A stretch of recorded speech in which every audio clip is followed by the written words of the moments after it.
Hello, everybody. Welcome back to This Podcast Takes Tokens. I have to start with a bit of an apology. Last week I forgot a Retro Ramble. I just completely forgot. I just wrapped up the episode, forgot to give you a Retro Ramble for next week. I gave it to Ryan, but I did not give it to you guys, so you're going to be surprised. I kept waiting. I kept waiting for you to say it. Yeah? And then it just went out, and I'm like, I'm not going to correct him. It's fine. You should have stepped in. Anyways. Retro Ramble. You ready? What band or artist did you first become, we'll say, obsessed with? What band or artist did you first go deep into the catalog on? Oh, yeah. I'm going to let you go first this week. Okay. Yeah. Nirvana, right? All right. Good one. I remember, like, I got really, really into Nirvana in, like, maybe my sophomore year of high school. Way in, deep into Nirvana. I ended up I bought all their, some of the albums were gifted to me, but I had all their albums. I had bought that, what was that box set that came out?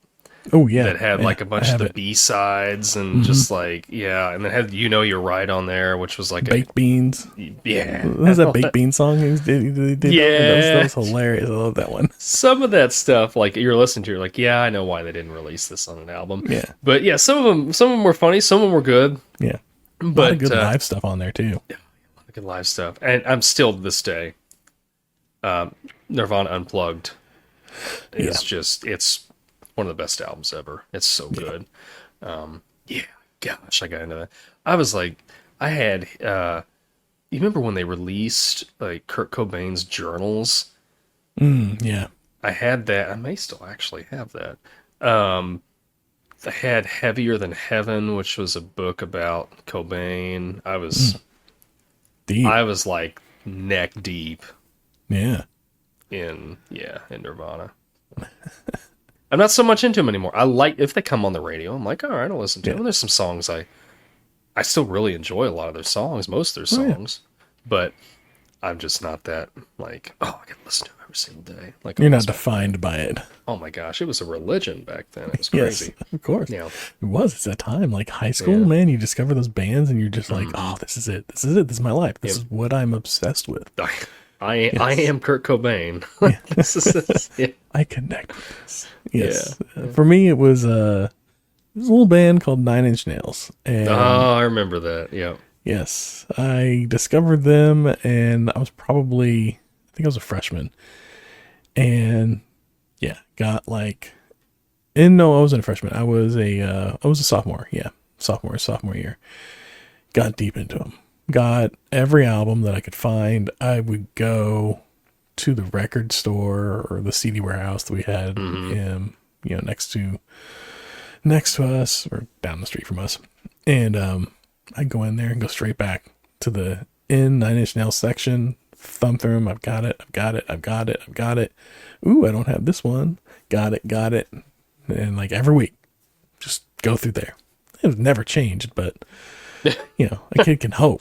Maybe there's going to be some like bootleg CD that I didn't. Yeah. I even had they had an interview album that was released, and I had that, and deep into it. Got obsessed with like the Halo numbering of all the albums, and really the only thing I never got that I really wanted was there was a VHS set that was released, and a friend of mine had it. And we watched it, but. And it was a bunch of like behind the scenes, like recording of an album type stuff from, I think it was from the Closer album, and never got that because it was like $100 for a VHS back then, which was a lot. And anyways, that was the first band that I went deep on, for sure. And still enjoy them to this day, love it. Still probably one of my favorite bands, but what I really enjoy, I guess, and why I still like it is, Trent Reznor has evolved his sound and the music and everything. Like someone, like he's doing the soundtrack for the new Tron movie, and it's being billed as the 9 Inch Nails Nine Inch Nails is doing the soundtrack for Tron, and they're reskinning the ride in Disney with red theme for the movie and with the music and everything, which is just like bonkers to me. That's to awesome. little like sophomore high school Yeah. me is just like it's insane. But Yeah. it's awesome. I remember when you were like way into them. I remember like you came to visit for one summer and you had like all these albums. Oh yeah. Like Nine Inch Nails is so good. At the time I didn't appreciate them. I'm like, yeah, but it's not like, I don't know what I was into at the time. You're 8 years younger than me, so you're probably 10. Yeah, this isn't Hanson, or whatever. I don't know. Hanson. Oh God, that one got me bad. That earworm. That summer. Man. Oh, that was rough. Like, but it was so catchy. It was so poppy. Oh, yep. I couldn't get it out of my head. Like I would listen to it just trying to like drive it out of me. Yeah, because it just like infected me. It's a good song. It's like a bop, but once in a while, I will still listen to it, and it's still good. It's still good. There's a guy on YouTube that does like covers as if like another band had done it, and he does if Korn had done Bop. Oh yeah, that's really interesting. Yeah. Yeah. Which it makes you're like, oh yeah, Korn totally could have written this song. Well, that was my retro ramble. So yeah, I had fun with that. Yeah, I love it. It was fun. Yeah. All right, I'm gonna roll the intro and we'll get back into the meat of this episode, if you will. Yeah.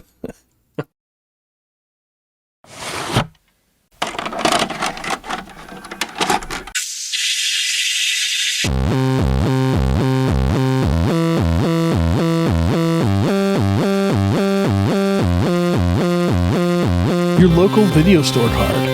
A comic book in your back pocket. Games with no tutorials. Music you had to discover. And drinking water straight from the hose. These are the things us millennials remember fondly. We are the Jennings brothers. Join us after the streetlights come on as we race our bikes from the top of the hill right down memory lane. Exchange those quarters because this podcast takes tokens.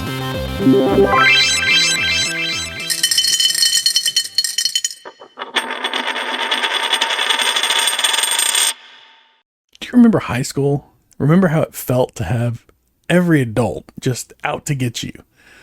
A time whenever the things that you cared about were the most important things in the world, and that they would not and could not change. That there was no life before or after. It was just high school. Well, we are stepping back in time to 1999 to rewatch a movie about 1978 and a quartet of teens obsessed with the rock band Kiss. Yes, we are talking about Detroit Rock City. You weren't expecting that, were you? For our listeners, I did the Gene Simmons tongue right as Derek was reading through that, and got me off guard. Yes, I appreciate the in the movie they did the what inside of his mouth, like with the tongue. Yes, they did. Yeah, that was fun. Yep. Yes, Kiss, man, they had a bit of a renaissance in the late '90s with like this movie. Obviously, I think was kind of like the culmination of all that. And the '70s in general, like the mid to late '90s, kind of like we had that '70s show and this and like the fashion kind of seemed to like want to dictate back to the '70s, and it just felt like bell-bottom jeans and stuff again. And, disco was kind of having a bit of a renaissance too, like all of it. Yeah, late '90s, we relived the '70s, which is, if we're looking at it in today's standards, and that means that today the kids should be reliving the mid 2000s, like right around the time your high school time. I know, right? Like I saw, I think I've said this on the show before. I saw where if they were to remake Dazed and Confused. Today, based on like with the same timeline, it would be 2005, and where it's taking place. I'm like, that's the year I graduated high school. That's crazy. Or like if Back to the Future took place today, they'd be traveling back to 1995. Oh my gosh! Don't even just stop. Just stop. Wow. Yes. Anyways, Detroit Rock City. Yeah. How did you like have you seen this before? I had not watched it before. All right. It was really good. It was really good. I enjoyed it. I enjoyed it. There was a few spots, I can't think of when they were. There was a couple spots where I was like, kind of felt like it was dragging just a little bit. But I did enjoy it. And I would watch it again. Okay. Yeah. Fun movie. All right. Yeah. This one, like, I remember I discovered, I think I saw this one when it came out, like in theaters. Like, me and some friends went and saw this, thoroughly enjoyed it. And this was one of those movies that, like, I picked up on VHS and we rewatched it a lot. Like, had a lot of fun. It was just fun. It was a fun movie to rewatch, you know. And it really, like, taps into that whole, like I was saying, like, that time in high school where it feels like all the adults are just, like, pounding you down and just, like, trying to hold you in place and, you know, don't understand you. And, you know, it felt like it captured that teenage angst in a way. Very, I will admit, now that on the rewatch, very overly dramatic. In some spots, like Elvis the security guard, like he was a little, like, a lot of the characters got a little feral throughout this movie. Yeah, that was a weird spot. And I think that was one of the lowest spots for me in the movie, was that this guy is just like hell bent on catching these 4 kids, and I'm like, like he's like a werewolf or something. Yeah, it was strange. It was really strange. But, I would agree with you there. There was there were some spots where it was like that, and then like the mom was just like a lot. But like all those little spots where, but I feel like that's because we're watching it through the lens, or we're experiencing this movie through the lens of these kids. Yeah. And you have to remember that they're kids, they're high school kids. Yeah. Again, still, it was a lot of fun. I enjoyed it. I had a lot of fun rewatching it. My wife, not so much. She watched it with me, but she was like, at first, you know, she was laughing at a couple things, and then she's like, everybody in this movie is a little unhinged. I was like, yeah, I kind of agree. But it's fun. That's not wrong. No, but it's fun. Yeah. Like, there's the whole opening scene, right, where the mom goes to listen to the Carpenters. She pulls out the record, which she doesn't look at the record, obviously. No.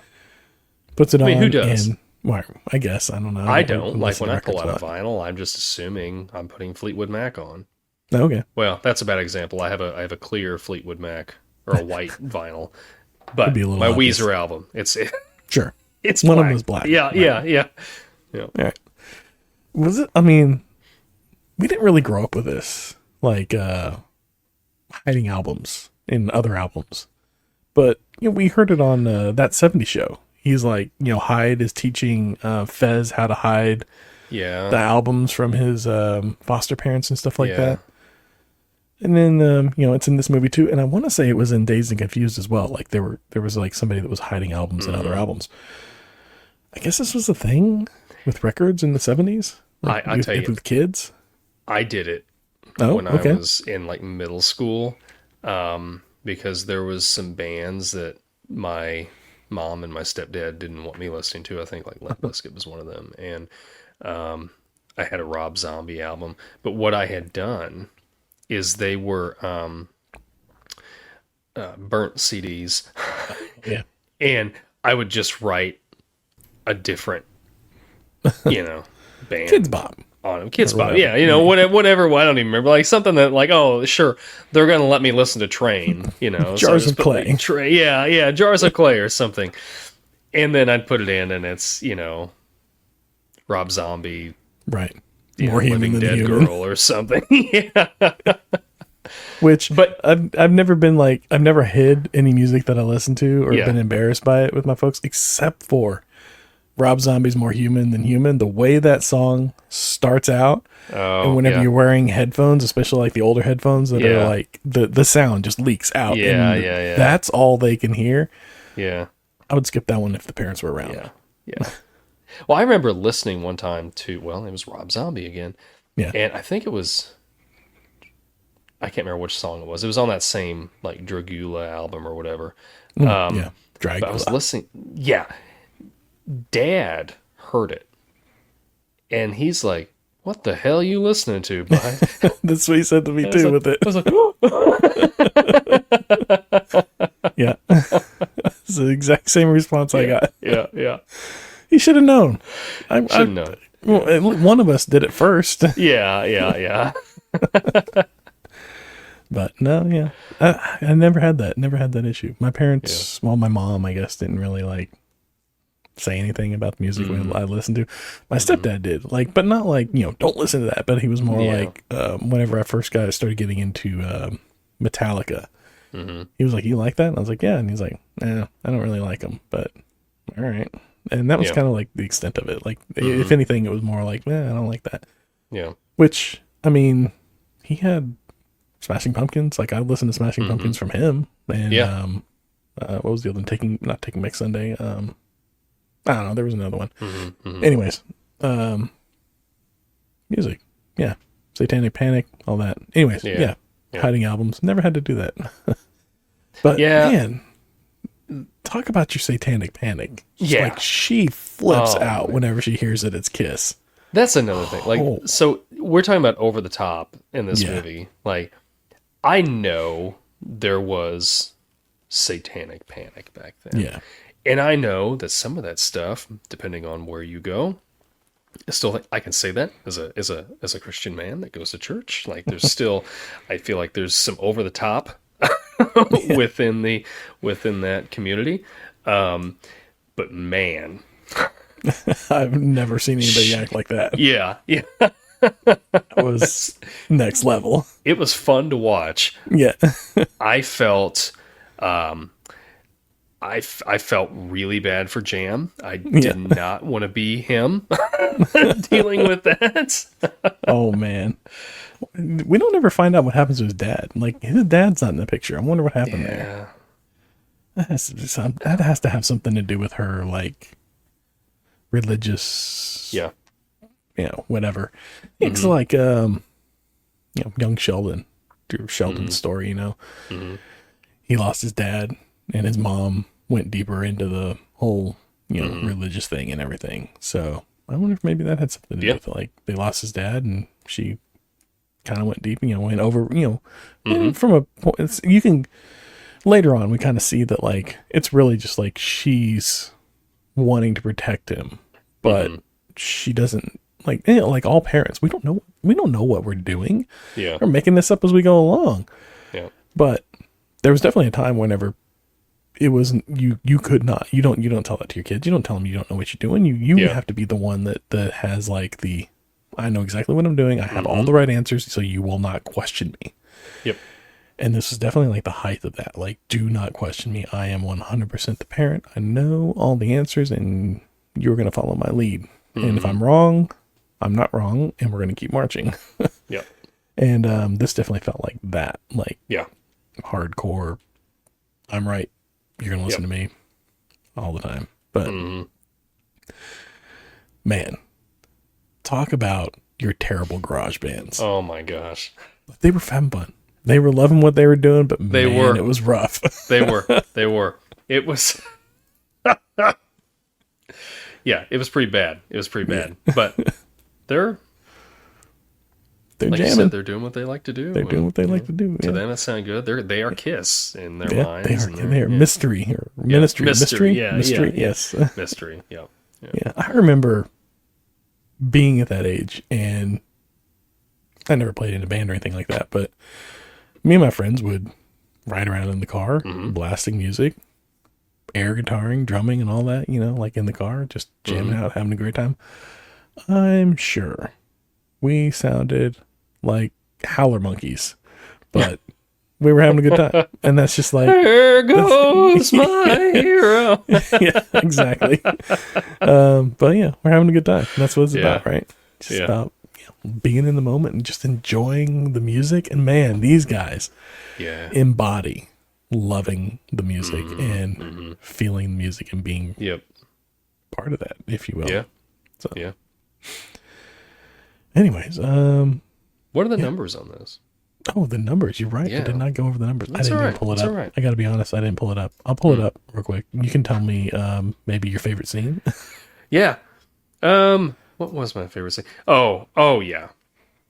It was definitely at the end when they were able to get into the concert And he pointed out, like, they're like, oh, some guys beat us up or whatever, which that scene was great, where they're just beating the snot out of each other.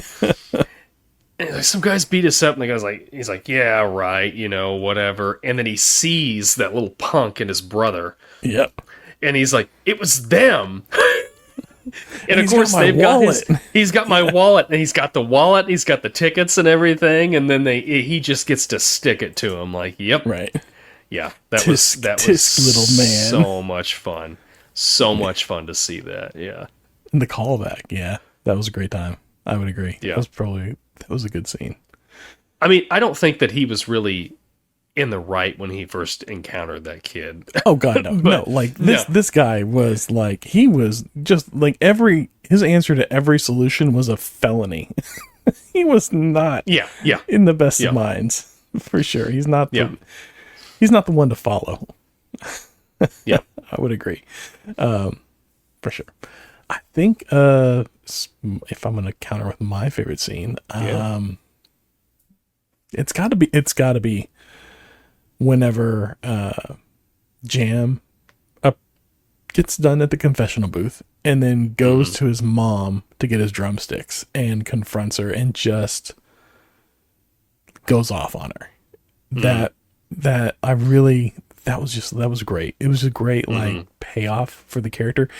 Yeah. And I feel like I can't remember the guy's name, but the actor did a fantastic job with it. Like I enjoyed his performance throughout the whole movie, and I really like thought that I would see him in more going forward, which I have. He's been in a few other things that I've enjoyed. Like there was some TV show on Sci-Fi with where he was like a werewolf, and he was living with a vampire, and there was a ghost in the house with them. I can't remember the name of it, but I enjoyed it. It was a lot of fun. It was a good like dramedy type. It had some points of levity, but it was kind of dramatic. But that I enjoyed that. That was a really good one from him too. But anyways, like I said, I expected a little more from him, and we did. Like for a while, I'd see him pop up here and there, but I haven't seen him much lately. I don't know if he just kind of got out of it or what. Yeah, I don't know. Maybe he's doing TV stuff somewhere, and we just don't. Maybe. Yeah, he's probably in like some show that I'm just not watching. Yeah. That's usually how that goes. But you asked about numbers. Yes. I'm gonna get you some numbers because I'm on top of it today. You are. This movie, budget of $34 million. So they put some money behind it. I think they were believing in the Kiss hype. They were down for it. They're like, Kiss is having a comeback, a bit of a renaissance. We're gonna pump some money into this. I'm guessing at least 20 million probably went to the band. Oh yeah. I'm guessing. Yeah, I had a question on here. I wonder how much the Kiss made from this. Yeah. Right. I'm sure they made a good amount off of it. Yeah. Because if Kiss is good at anything, it's at self-marketing themselves. Oh, God, yeah. Yes. Were they the first glam rock band? They had to have been the first glam rock band. Yeah. But, gross. I've got one gross number for you. Well, I got opening weekend, and then there's just the gross. Okay. And they're not that far apart. You want to take a guess at either one figured. of them? So it was 34 million. That was the budget. I'm going to say this movie made like 12 million gross. Wow. All right.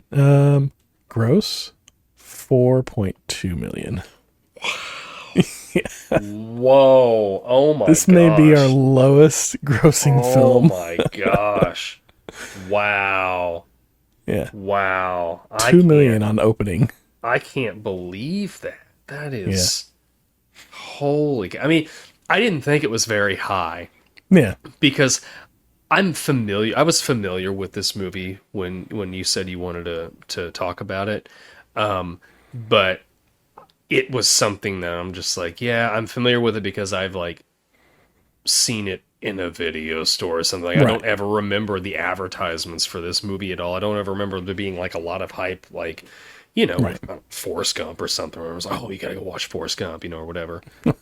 Or even that thing you do. Like, I don't remember seeing it on like HBO or Cinemax or Showtime or anything like that, I think I caught this on Comedy Central a couple times, but okay, I can see it on Comedy Central. Yeah. Yeah. Man, ouch. Yeah, it's a painful rough. one. This was this one went on to become a bit of a cult classic. Oh, yeah. Because of that, Definitely. for sure. Tomato meter. Care to venture a guess? Tomato meter. 38%. 38%. All right. Well, no, 52. 52. A little Wow. higher. Okay. Yeah. Okay. Yeah. Popcorn meter. You're laughing here. Oh my gosh. So I'm either going to be high or I'm going to be low on this. It was a popcorn meter. How did the audience feel about this movie? 60%. I don't know. 60%. All right. Well, it was a cult. It is a cult classic. 82% popcorn meter. Aha. Okay. So, Okay. Well, that's encouraging. The people who didn't watch it have enjoyed it. There's that. Yeah. Yeah. I was laughing because I was, I don't know why I was laughing. I think I just laughed I'm like, at this of you. I'm swinging and I am missing. Yeah. That's But yeah, those are numbers. I think it did it didn't make millions. It definitely didn't make, it lost a lot of money. And this may have been the end of Edward Furlong's career. yeah, which sucks. I think he's a good actor. It's disappointing that we didn't see him in much more. I mean, we have T2, Yep. American History X, which he does a phenomenal job. Oh, yeah. In American History X. And then we have this. And then I think he did like a Crow sequel or something that just I've never watched it. But, I remember there was some movie, and this is the name of the movie. It was Pecker, about, like, that was his last name. And he was like, I remember the cover of it, he was holding a camera. okay. And it was like him and Christina Ricci, I think. And that was like the last thing I saw him in. But yeah, like, I would have expected more from him too. But I think about this time, he ran into some personal struggles that I think he continues to deal with. Or he may have gotten over, but he never recovered from, for sure. Yeah.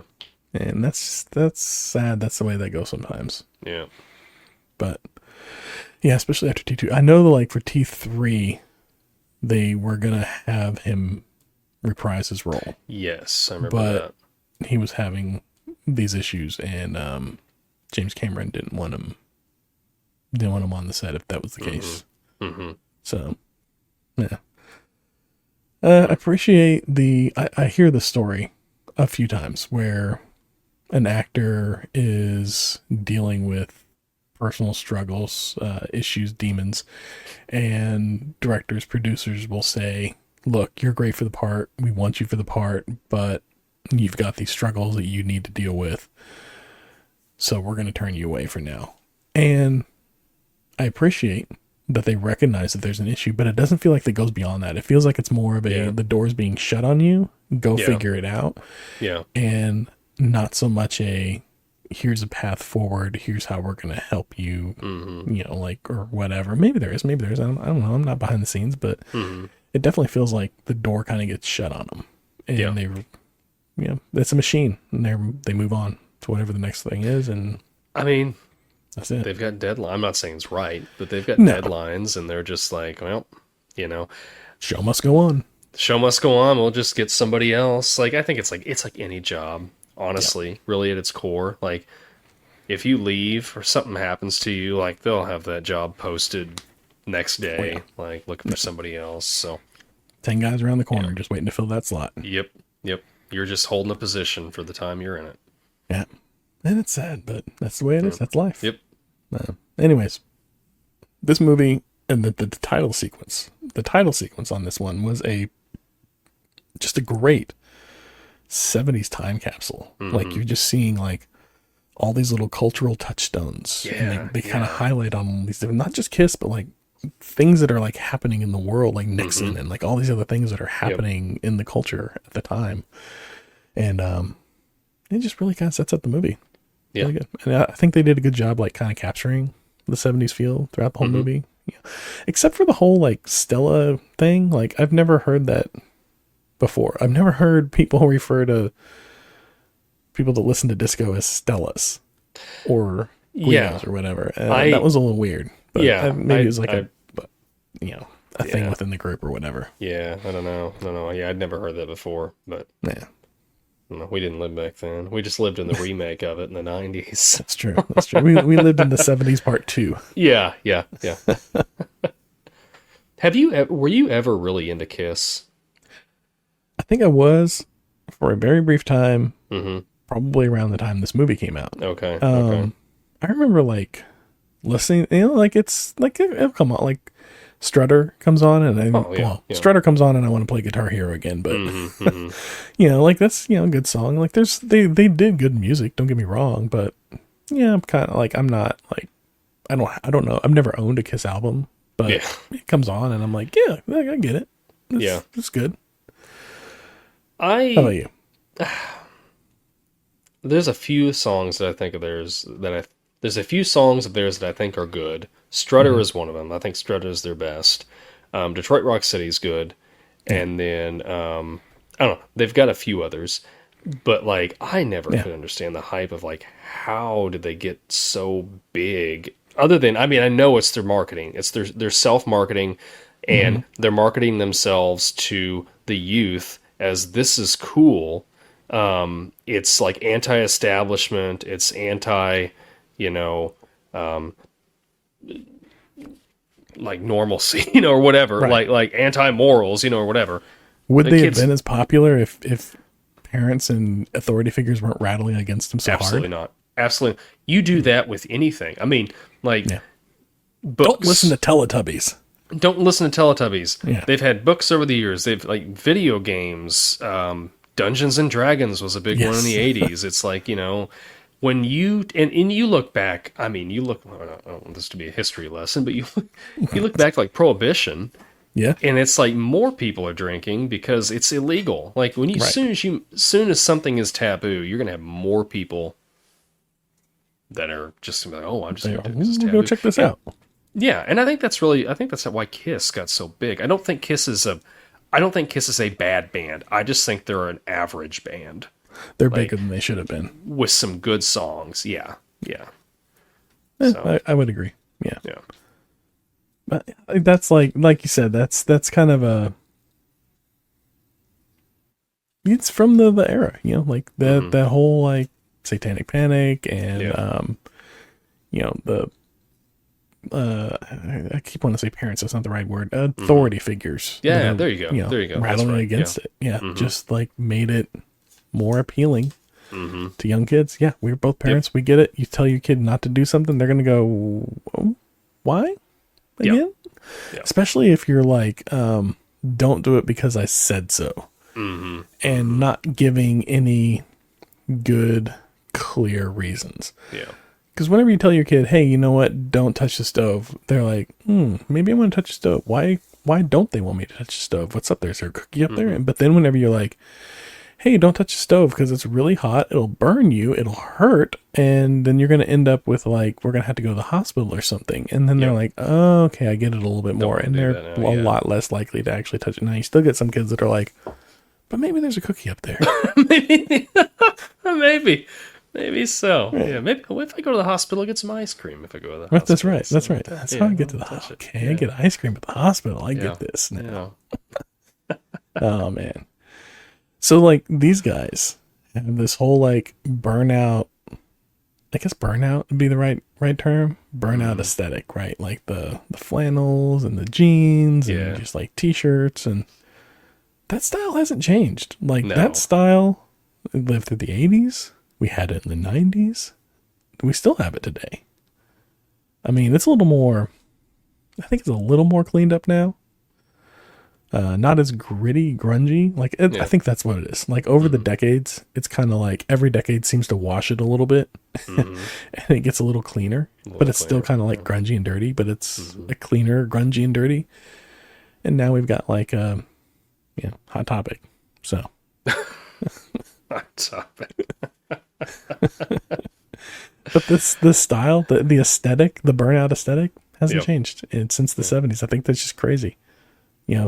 Disco, like, we're not still wearing, like, although my daughter likes Jinkos, basically, like bell bottoms, Jinkos types of things. But, like disco, that's not really a thing anymore. Like, I guess the style, the fashion of disco, although the music is like, yeah, pop music basically, which is still a thing. But the style with the sequins and everything, I guess, well, maybe it is still a thing, but it just kind of like evolved. Like, maybe that's all I'm trying to say is the style is just evolved. Okay, I'm not really saying anything then. That's fine. I'm just rambling. I'm just talking in circles. But I don't know. I just thought it was funny. I was like, that what they're wearing was the same thing that we were wearing in high school. If you would go back in time wearing that, yeah, no one would know the difference. No, they could travel from 73. It wasn't 73. That was 78. Yeah, I was thinking a different movie. They travel if they would travel forward to present day, blend right in. You wouldn't know any different. Nope. Like, oh, you get that a Hot Topic? No. Yeah. But got into my mom's closet. Or my dad's closet. That's right. Yeah. He got it from his dad.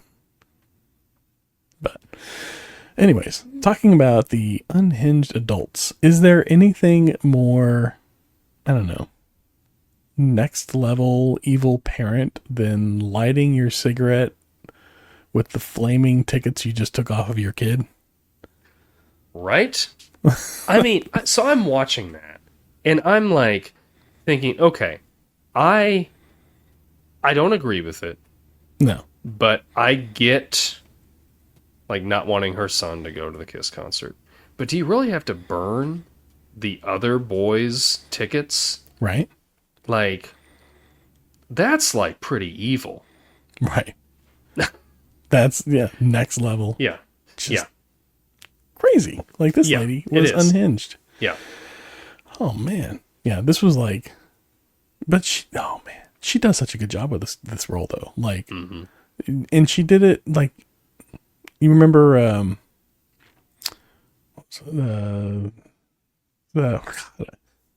Mary, something about Mary. Oh, yeah. Yeah. She was the neighbor lady with like the crispy skin and everything. Yeah.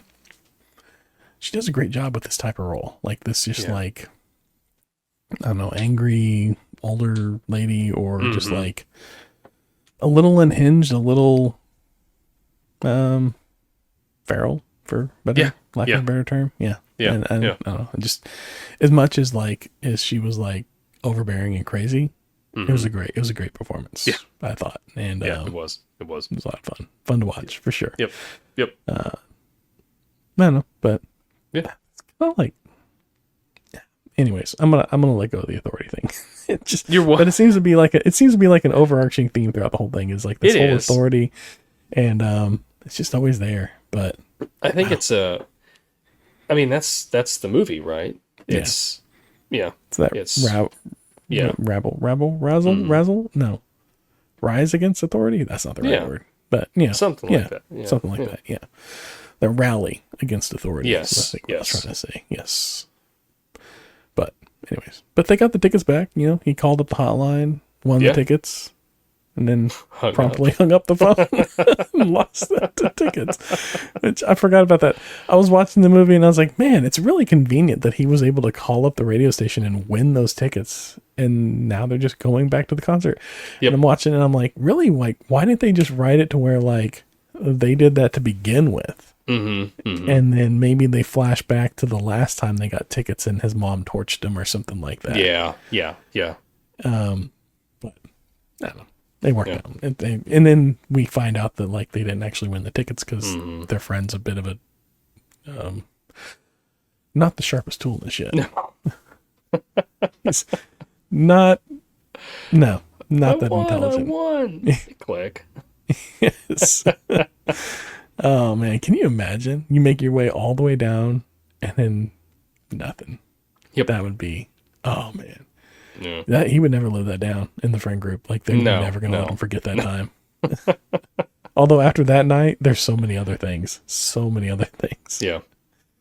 Oh man, who do you think had the rougher night out of the four of them going through and doing all the different things they did? Like you got, I don't remember their names. The guy with the long hair, that lost the tickets trying to rob the convenience store, and the one friend whose mom was they were crashing at her house, and he had her car stolen and everything, and he goes and like gets the car back, and then the other guy that goes to the not the gentleman's club, but the ladies club, and puts on a little bit of a show, and Jam had his night. Well, I guess Jam had the better of the nights.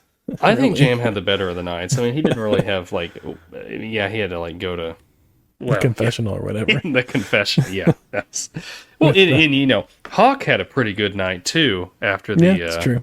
Yeah, so I guess they all had a good night. Yeah, I would say Trip probably had the worst night. Yeah, that's true. Yeah, I think I answered my own question there. You're right. Yeah, he had the worst night. Yeah, but I don't know. He kind of brought on himself. Like that dude had like his answer to everything was just the wrong answer. Yeah. And then like the way he approached, like whenever the girl got in the car with him, and like the way he was talking to her and everything, I was like, oh, I don't remember. I mean, I guess I kind of remember it, but I don't remember it. Like it wasn't something that I remembered until I watched it. And I was like, oh yeah, this guy's a bit of like, he's a slime ball for sure. Like this movie wraps up and he's going to end up in jail for sure. There's no doubt about it. He's going to jail for something. He's going to do something dumb, say something to the wrong person, or make the wrong move somewhere, and this dude's going to jail. There's no doubt in my mind about it.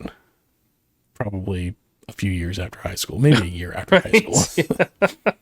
But I do like how whenever the guy goes to rob the convenience store, you know, like he kind of cuts around him and he robs the convenience store, he feeds him back that line about, you know, I'm just going through the motions until I can get out of high school or whatever. Yeah. Which was a little like, you're laying it on kind of thick, but you know, he has that moment where he's like, oh, maybe I do need to clean things up. So maybe he does. Like maybe he turns it around after that. Who knows? Yeah. Because we don't really see much more. And then he's just like, all right, inspired to be a better person.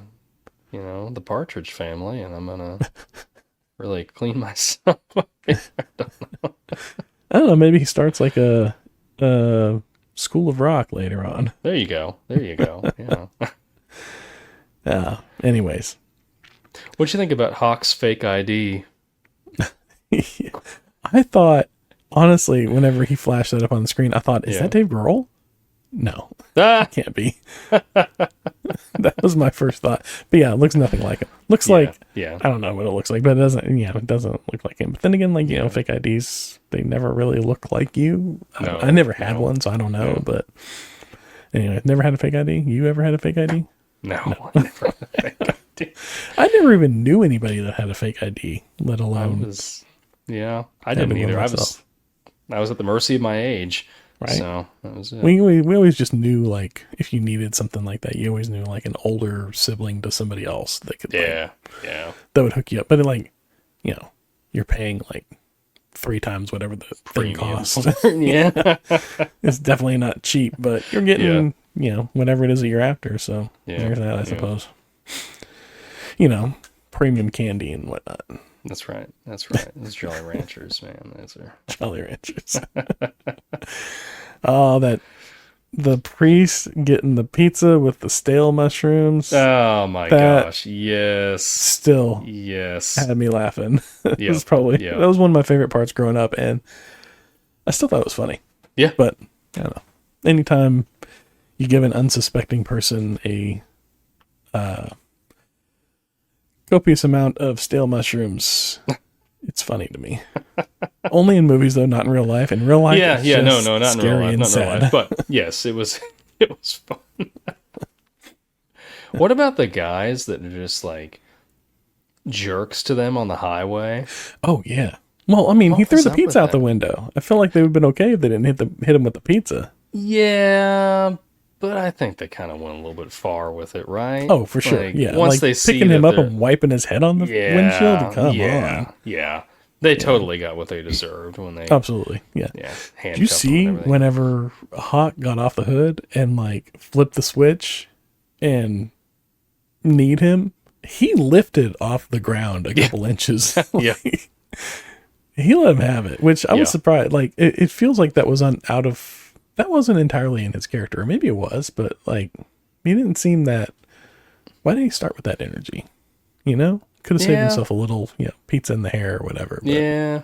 I don't know. Maybe the whole kiss maybe thing had to that's what happen caused first. him to get the energy. Like, Maybe, yeah. come on, No. man. Like, you're gonna smear me into this. Like, yeah. Yeah. That was, I agree. But they had it coming. At the end, they had it. I don't know about the car in the ditch thing. That might have been next level. You might have been amping it up a little high there. Totally deserved it. I think Totally those guys were deserved it? jerks to All him. Yeah. Yeah. If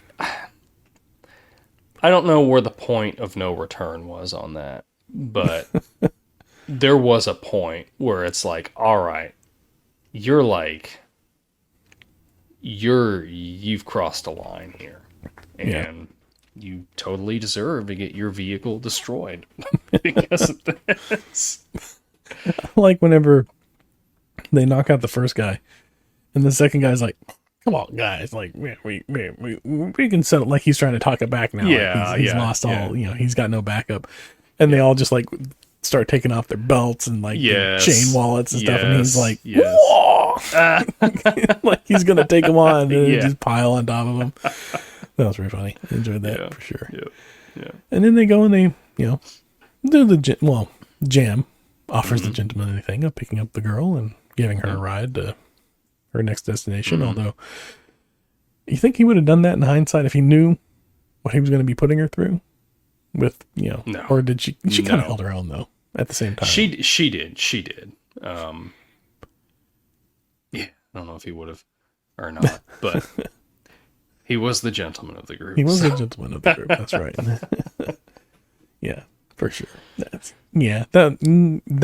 one still bugs me. That one just bugs me, but that's just me. Yeah. Anyways, yeah.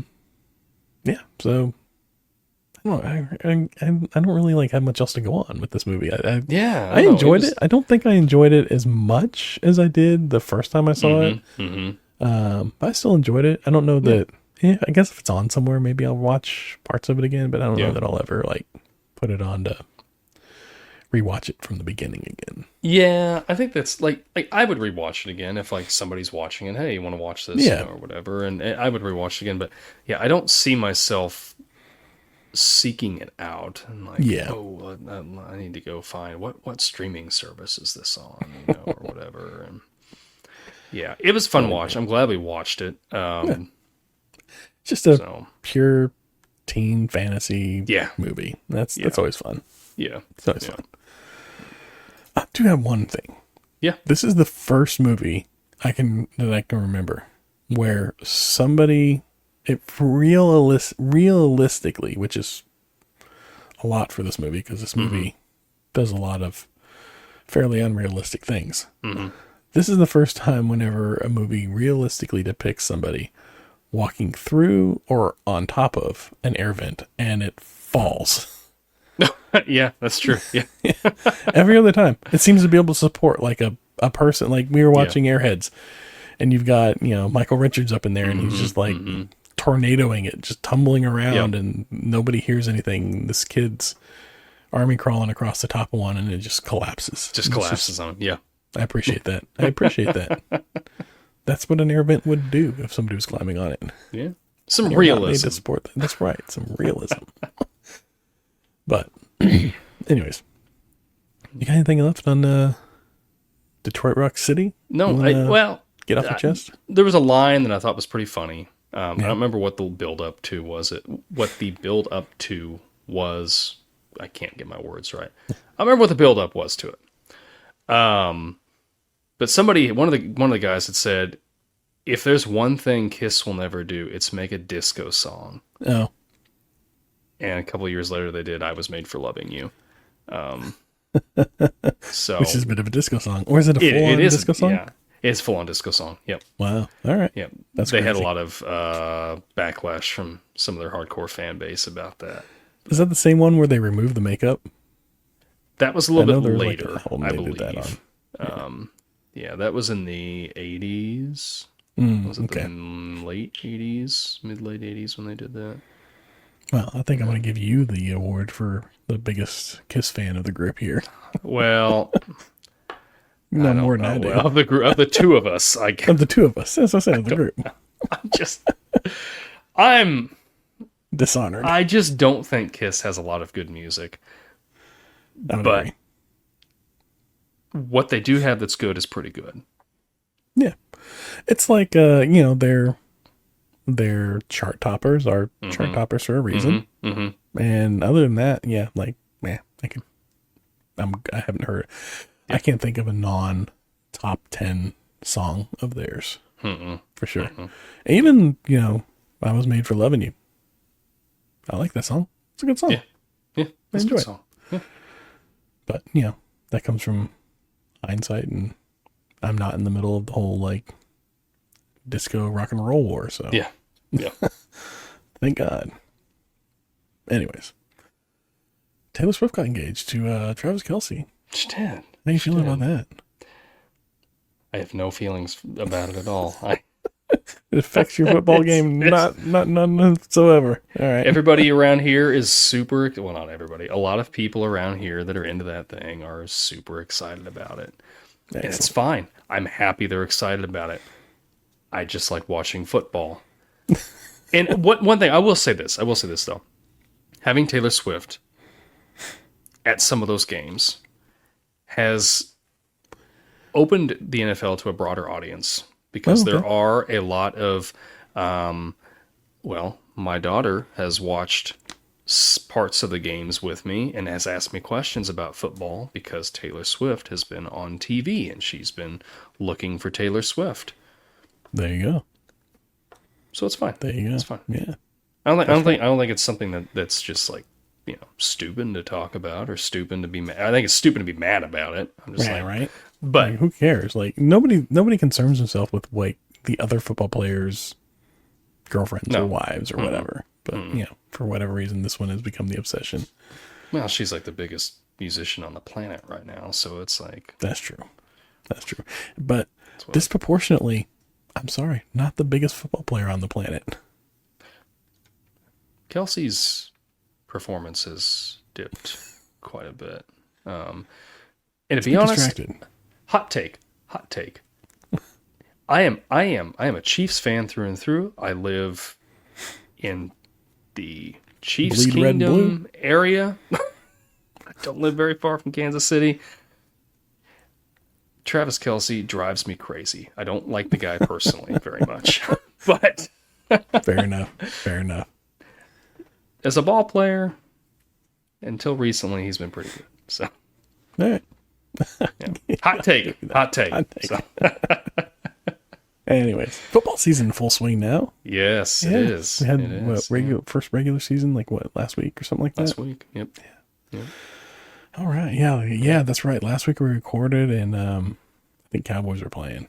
Mm-hmm.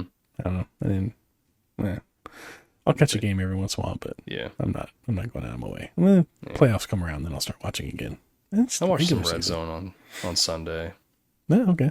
That was fun. Yeah, I know you watch a lot more than I do for sure. Yeah, I do. I mean, I told myself this year I'm not going to watch as much because the last couple of years, like literally it was an obsession of like, my evenings and days were consumed by it. I watched like an hour of it Sunday. It was fun. I watched Red Zone a little bit, and I still play fantasy football, and there'll be a couple games that I'll pick up and watch, but yeah. So you still playing the fantasy football? You just the one league, or you going multiple? Just one again? league. Yeah, I can't do multiple leagues. There's enough stress with one league. All right. Anything fun on the line? No. Bragging rights? No, bragging right. I mean, we play, so there's a couple of adults in there, and then there's like my stepson Landon and some of his friends, so it's like, I mean, not really a lot you can, which I don't know. Maybe he'd want to do something. I never did ask him, I guess, if he wanted to do something that's for the loser or not. But Yeah. Had to make a trophy or something for the winner. Yeah. Add to it every year. I don't know. But all right. Well, that was our conversation about Detroit Rock City and a little bit about football, but mostly Detroit Rock City. Mostly, yeah. Fun movie. Good rewatch. If you haven't seen it, check it out. Check it out. Especially if like you grew up in the 90s, you know, you lived through the, like we call it 70s part 2. It was fun. And if you're familiar with the band Kiss and you want to know why are people obsessed with it, check this movie out. I mean, it won't answer that question, but it's worth a watch. Yeah. It's a lot of fun. Anything else before we wrap it up? Still popcorn. Yeah. I saw that they've got a John Candy documentary coming out. Yes. Called I Like Me. I'm interested in watching this. We may, when this comes out, maybe we could watch it and have like a special episode about it or something. I know that it's not 20 years old, but it's Right. John Candy. You know It's what I dealing mean? with a 20-year-old Yeah. subject, for sure. Yeah. Yeah, we can just do a John Candy episode. Yeah. There we go. Yeah. I like it. Yeah. All right. That's your still popcorn? That's it. Yeah. like Do you have anything? I do. I got a long one. Uh-oh. So I've been reading Dave Grohl's Storytellers here. Mm-hmm. It's autobiography. Hang on. It's not really an autobiography, huh? Before you get into that, is it a Red Hot Chili Pepper sticker that is your bookmark? No, it is okay. A Dutch Brothers sticker. Living for Killer Coffee. Okay, there you go. Sorry. Continue. No. So yeah, it's not really an autobiography. I mean, it's stories from his life, but it's literally just like stories about like him growing up and like getting on the road and like starting out with Scream and stuff like that. Anyways, I'm reading it the other day and I come across this passage and I found this interesting, so I got to share it with you. Sure. Because I thought I do this, and I thought I didn't know. I thought I was weird for it or whatever, but it's something that I do, and I've never really it's not something I share, but because it's just like a little, like we all kind of do these little things that you don't really share with everybody because it's just like a little thing. Anyways, Yeah. I do this, and he says, at an early age, I started to play the drums with my teeth, sliding my jaw back and forth and chomping up and down to stimulate the sound of a drum set within my mouth, doing drum rolls and grace notes as if I were using my hands, without anybody ever noticing. As I walked into school every morning, I would hum melodies and perform the drum parts with my teeth, playing my favorite songs and writing original compositions. That's just like I said, something that I do that I was like dumbfounded to hear him describe exactly this little personal thing that I've had in my life forever, and just been like, wow, that's just crazy. You want to blow that up a little more? Okay. I do that. You do that. All right. So and we've maybe never he's not as discussed alone it. as We've he never thought. discussed it. He goes on to say that he never met anybody else that does this, or has heard of anybody else that does this until he met Kurt Cobain with Nirvana. And I was like, wow, that's crazy. Like I do the same thing, but yeah, you do too.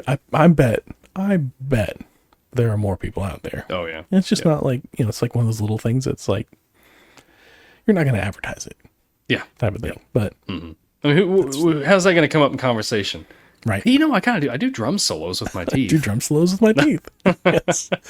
Except to your dentist. When you go talk to your dentist and he's like, hey, you get this weird spot on your teeth that's wearing down, but just only on one side. Oh yeah, I do drum solos with my teeth. So Yeah. but, Excuse me. Well, yeah, thought that was interesting. So Yeah, it is. Yeah. thought I'd share that. Very cool. All right. You want to throw a retro ramble at us and we'll I'll throw a retro ramble at us. So we're getting into spooky season. Ooh. Yeah. So what is one thing that you've experienced that you can't explain? Ooh. Okay. So we're leaning into the paranormal here just a little bit. All right. I like it. All right. Yeah. I may disappoint, but I like it. Yeah. Who knows? Maybe you'll have maybe something will happen during the week. I don't know. Oh, I got something. I definitely got something. Okay. All right. All right. Well, with that, we're reaching the checkpoint, my friends. Sharing is caring. Remember, leave us reviews. We can appreciate it. We do appreciate it if you leave us. We can, but we do. Yeah, we can. We don't, but we do. Like, share, subscribe, tell your friends about us. Every little bit helps. Thanks a lot. And we'll see you next time. Be kind and rewind. We'll see you all.